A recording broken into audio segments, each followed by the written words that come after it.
মানুষ যদি কবরের আযাব শুনতে পেত বন্ধুরে, কেউ তার বাবাকে কবর দিত না। মানুষ যদি কবরের আযাব শুনতে পেত, কেউ তার গর্ভধারিণী মাকে কবরে নামাতে পারত না, ভয়ে অজ্ঞান হয়ে যেত।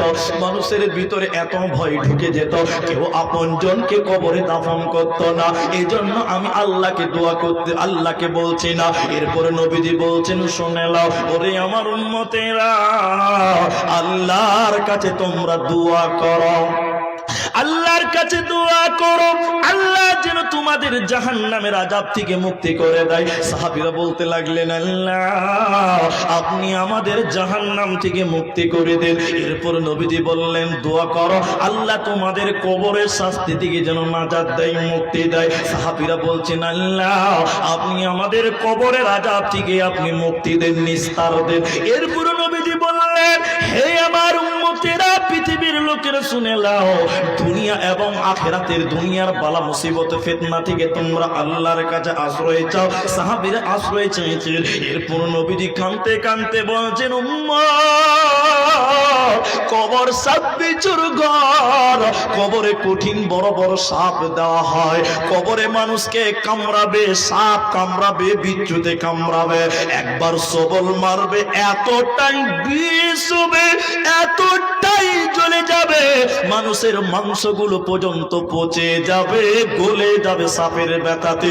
কবরে সাপ বিচ্ছুতে কামড়াবে, সাপ বিছুর ঘর। এই জন্য নবী বলছেন, উম্মত আল্লাহর কাছে দোয়া করো, আল্লাহ তোমাদের যেন কবরের আযাব থেকে মুক্তি দেয়। অতএব মানুষের জীবনে যদি জান্নাত যেতে চাও, পরকালে যদি বাঁচতে চাও, প্রথমে তোমাকে কবরের আযাব থেকে তোমাকে বাঁচতে হবে।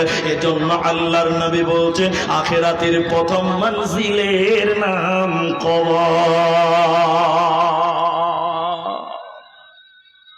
উত্তর কে দিবে?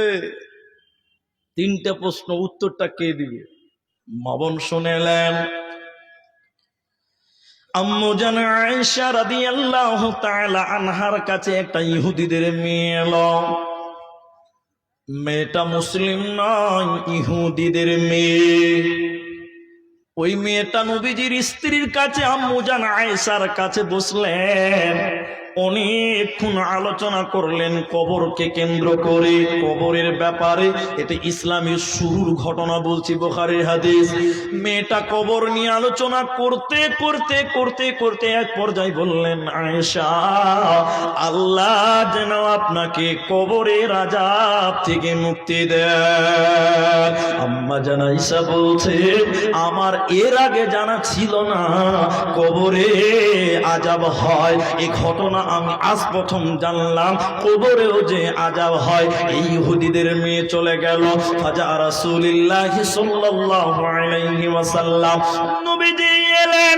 নবীজি যখন বাড়িতে এলেন, আম্মু জান আয়েশা বলছেন, ইয়া রাসূলুল্লাহ, নবী গো, ইহুদিদের একজন মহিলা আমার কাছে এসেছিল, অনেকক্ষণ গল্প করলো, কবরের আলোচনা করছিল।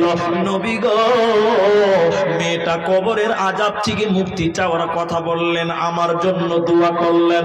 নবী গো, কবরে কি আযাব হয়? কবরে কি সত্যি সত্যি আযাব দেওয়া হয়? নবীজি বললেন, আয়েশা রে, শুনে নাও, আযাবুল কবরে হক্কুন, কবরের আযাব সত্য। আয়েশা, কবরের আযাব সত্য, কবরে কঠিন আযাব দেওয়া হয় রে আয়েশা। আম্মু জান আয়েশা বলছেন, শুনে নাও।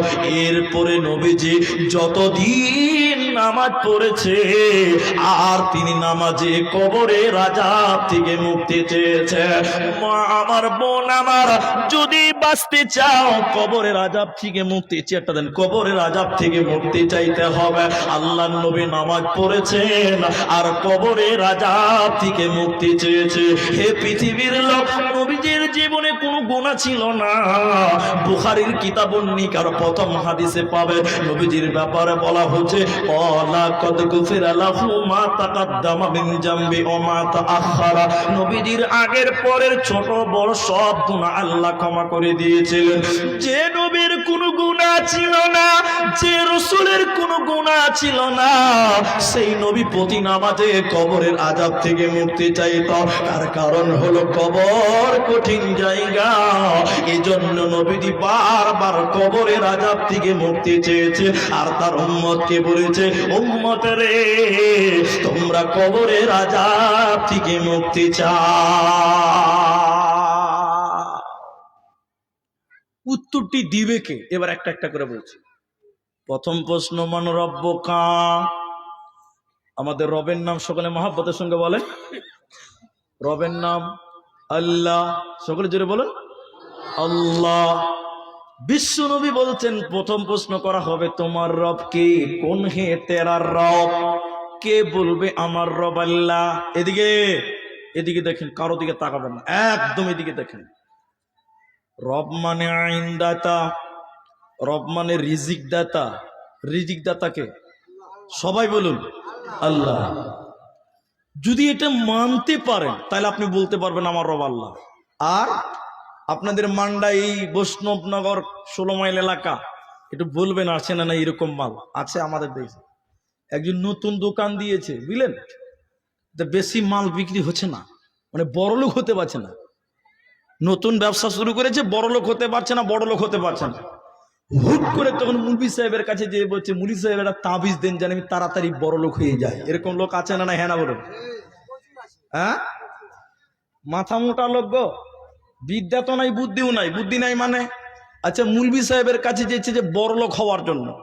মুলবি সাহেবের তাবিজে যদি বড়লোক হতে পারতো, বরকত হতো, তাহলে মুলবি সাহেবের বেতনে কেন বরকত হয় না? কথা বুঝতে পারছেন? মুলবি সাহেবের তাবিজে যদি বরকত হতো বা বড়লোক হতো, মুলবি সাহেব আজকে 25 বছর থেকে ইমামতি করছে, এখনো 10,000 পার করতে পারছে না। ওর তাবিজে যদি তোমার মাইনে বেড়ে যায়, বরকত হয়ে যায়, তো মুলবি সাহেব নিজে এমন তাবিজ বানবে ওর বেতন 1 লাখ টাকা হতো। হতো কি হতো না? কথা বলুন, হতো।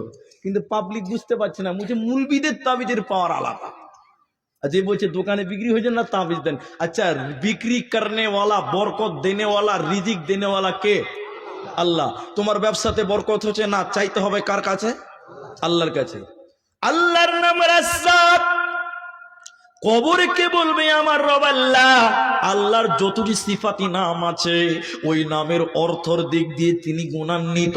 সেগুলোর উপরে যদি বিশ্বাস করে দুনিয়াতে একই হয়ে যদি আপনি চলতে পারেন, আপনি বলবেন আমার রব আল্লাহ। আল্লাহর আরেকটা অর্থ হলো আইনদাতা। রব মানে আইনদাতা। এবার আপনাকে যদি তুলে ধরি, রুস্তম আলী তুমি বলো তোমার রব মানে ছিল আইনদাতা। তোমার বাড়িতে আল্লাহর আইন ছিল। বাড়িতে মেয়েটা পর্দা করে না, ছেলেটা নামাজ পড়ে না, ছেলেটা গাঞ্জা খায়, এরকম বাড়ি আছে না নাই? আচ্ছা, বাড়িতে রবের কোনো আইন নাই, তো কি করে আপনি বলবেন আমার রব আল্লাহ? আল্লাহ বলবেন হতভাগা, তোর বাড়িতে আমার কোনো আইন ছিল না। তাহলে আল্লাহ কে বলবে? কোরআন খুলেলেন, কোরআন বলছে ইন্নাল্লাযীনা ক্বালু রাব্বুনাল্লাহ, ইন্না নিশ্চয়ইল্লাযীনা যে বাজারা, ইন্নাল্লাযীনা ক্বালু রাব্বুনাল্লাহ, যারা বলে আমার রব আল্লাহ, আল্লাহ আমার রব, সেই রবই আমার সব। আল্লাহ আমার রব, সেই রবই আমার সব।